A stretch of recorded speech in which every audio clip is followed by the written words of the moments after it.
So, good afternoon. Might be a little bit noisy here. I'm right by the side of one of the many weirs on the River Genil in the centre of Granada, right at the confluence of the River Darro, which is just behind me. Maybe I can point the camera down. So we're going to have a stroll through the centre of town and walk along what was the riverbed of the River Darro. Well, maybe the river valley would be better to say. Anyway, I think it's got quite an interesting story. So let's go and see a little bit more.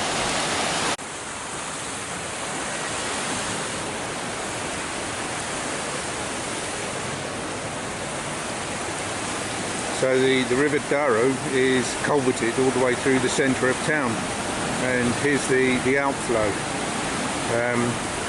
This is part of a remodelling, the bridge that we can see in front of us. Late 20th century, I would say 1980s, maybe 70s, but around about that time. So we're going to walk up the street which is known as the Acero del Darro, which translated is the steel of the River Darro, which is somewhat similar to talking about a road in English as being metalled, so steeled. Yeah, you can see the similarity there. Anyway, there isn't a huge amount to see as such, but it's all a question of knowing where to look for the little details. So just up on the left we'll be coming across a little alleyway, and this will have a telltale sign showing where an irrigation channel, a acequia, crossed over. Hopefully I'll be able to insert pictures as we go along so you can see what I'm talking about. So here we are, and the sign says, we have a look up here. The right name now is the Mill of St. Martin, Molino de San Martin. But before then, antes, was the Acequia Gorda. This isn't to be confused with the Acequia Gorda on the River Monachil Valley.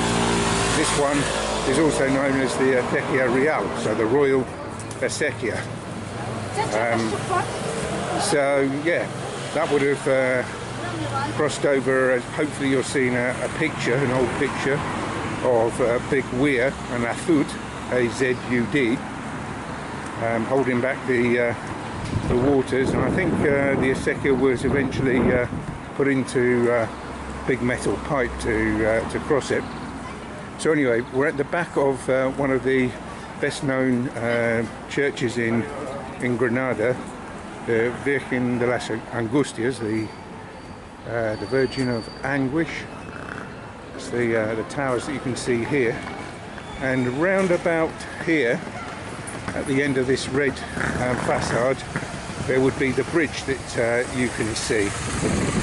I believe there was another bridge further up the street as well. Well, in fact there were several, but I'm talking about in terms of being able to identify them from the old photographs.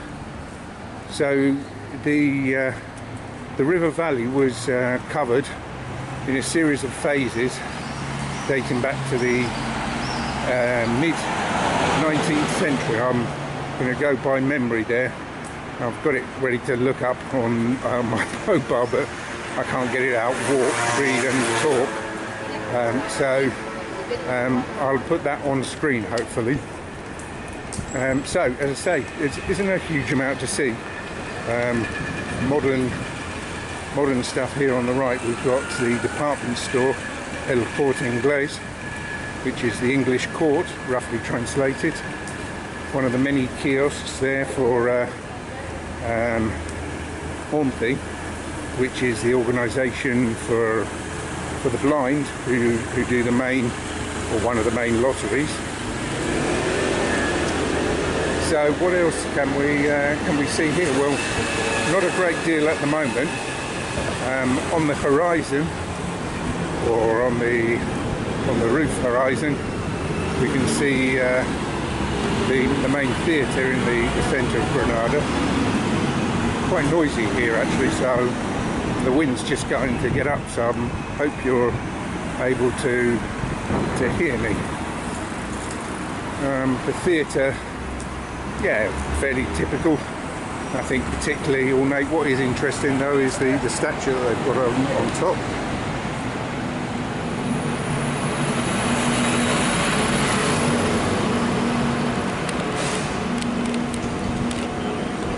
Now this was a tram route as well, so we're just coming up to what was at one time, before the roads were reorganised, a big roundabout where there was a convergence of several lines in a big circle, and it was round about this point here that I think, I'm going to test my memory again, in the 1950s there was a deluge, and what happened was an awful lot of debris got dragged down the river, and eventually it sort of blocked up the tunnel that's directly below us right now, and the water pressure then burst the roof open. So hopefully you'll be able to see some pictures that I found showing that. There isn't a huge amount of space between the inside of the roof of the culvert and the actual metalling that we've got now. Again, using that word. And I think they have to be careful with the traffic that they do have down here. I think a couple of years ago there was a display of military vehicles in an air show. I don't think the tanks and what have you were allowed up and down the street here. And you're talking about engineering that's well over 100 years old. So anyway, we're just coming up to the theatre, which is called Isabel la Católica, and that alludes to Isabel, who was the queen, the Catholic queen, when Granada was retaken back in 1492. And as I say, fairly modernish building. Often you get there's a display room for artists. My brother-in-law has had some of his paintings on show there. Maybe I can put one or two of his pictures in. So, as I say, it's more of a stroll up through the town than anything else. There are a couple more things that are worth looking at, but you have to know where you're looking. So, the actual culverted area can be seen if you know where to look, and we're going to cross the road in a minute, and I think the wind's really loud now, so I do apologise, and hopefully you'll see the water's rushing below. It really depends on what I'm able to film. So a telltale sign here, let's see what we can see.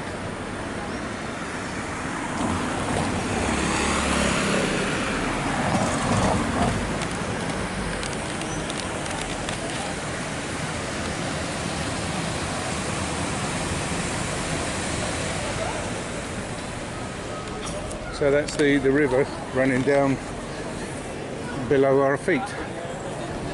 Now we're heading up one of the main avenues here, which is the Calle Reyes Católicas, so the Catholic kings and queens, again alluding to the kings and queens who were on the throne when Granada was retaken in 1492. So not particularly ornate. But on the right hand side here we've got the town hall, el ayuntamiento, and in summertime, especially when there's fiestas, you'll find these screens that they put up on the streets here to keep off some of the sun. But what's interesting about that is some of the hooks that these screens are attached to would have been the hooks that this one wouldn't be one, but it gives you an idea. The tramway catenary wires would have been attached to similar kind of hooks, and if you know where to look, there are several along this particular stretch of the road. The tramway remains are somewhat scarce in the city. I know of 3 sections where they've preserved rails, one reasonably long and 2 are really just showcasing them, although one of them has got a plaque, and there are 1 or 2 places where the supports for the catenary wires are still to be found, but unless you're really paying attention, you wouldn't spot them. It took me several years before I knew they were there, that's for sure. So an interesting thing to look at here is the drain pipe with the casting pomegranate. The pomegranate in Spanish being Granada, and hence is the symbol for the city. So here we've got the Corral del Carbón, which is the coal yard, although I've never fully understood its meaning. Here I believe there's another bridge, which hopefully I'll put a picture in, and on the back of this street here we've got the Alcaicera, which is the Spanish, or rather the Arabic market, which you can walk through. I won't be doing that one today. That then leads out onto the cathedral and the associated buildings on the side where the Catholic kings have been, well, that's where their graves are, their tombs. The right word is the word I was looking for. And here on the right in a moment we'll see a monument dedicated to them. I'm going to try and cross the street if I can. Wait till this taxi's gone, and we'll keep walking, I think, just a second. A couple of interesting things to see. Firstly is the big pedestal with the statues to the Catholic kings, which is just what's on my there you go, you should be able to see it now. And then in front of me you can perhaps see on the wall something round, and this celebrates the birthplace of a man who was later to become very famous, associated with the formation of the Spanish Navy, a chap called Bazan. See if I can read the rest of his name. It's probably a long one. No, it doesn't really. It's very difficult to read. It says, I can't read it. Álvaro de Bazan, Marquis de Santa Cruz. So we're on the last stretch now, coming up into what's known as Plaza Nueva, the new square, which was built because it was here where the first parts of the culvert were built. We'll go up and have a look at the culvert entrance in a minute. There might actually be some remains of one of the bridges there. I'm not entirely sure about that, but we'll go and have a look. So the church you can see in front of us is Santa Ana, and on the left hand side in a minute will come into view is the what would they be called, I think it's the law courts, Andalusian law courts. And we're right into the centre of the tourist industry here. And one of my favourite bars to come to here, the Gran Taberna, and the Cuesta Gomez, which is the street there, leads you up to the Alhambra Palace. And here is the law courts coming into view now. Built at the same time as the Carlos V Palace was built high up on the Alhambra, ordered by the same king, as far as I know. Now you can see high up there the last part of the Alhambra fortress. So until fairly recently it was possible to have a guided walk through the Culvert. I think since the days of COVID that has got stopped, so I'd love to do it, but it's not one you could do covertly as if you were in one of Martin Zero's videos.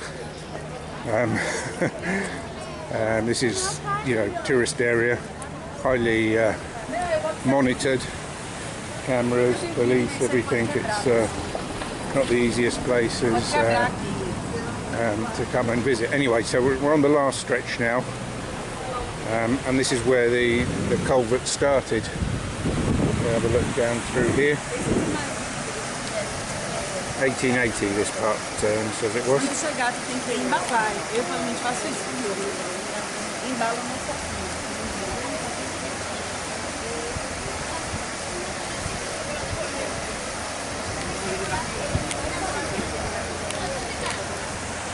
So the river stretches on many miles up into the hills, and its name is interesting, Darro, and it comes from two parts. The first is dar, which is to give, and the second is oro, which is gold. So it's the river that gives gold, and in the recent past you will have found people panning for it in the river. Now these same waters were also taken into a channel and taken up by the Romans initially, and then the Arabs following that, and even Europeans in the early 20th century, to the gold mine that's really on the next valley, the Genil Valley. I'm sure fairly soon I'll take you to go and see the gold mine, because it's it's a quarry perhaps. It's a fascinating place to go for a walk. So that's the short walk, today's short walk. Something I wanted to do for quite a while. I was hoping at one time to be able to walk the culvert, but I have the feeling that that's not really going to happen, at least not immediately anyway. So anyway, hopefully I've been able to insert some pictures that will be of interest, and you'll have enjoyed the walk. As I say, this is the centre of the tourist industry for the city. Hope you've enjoyed it. Cheerio.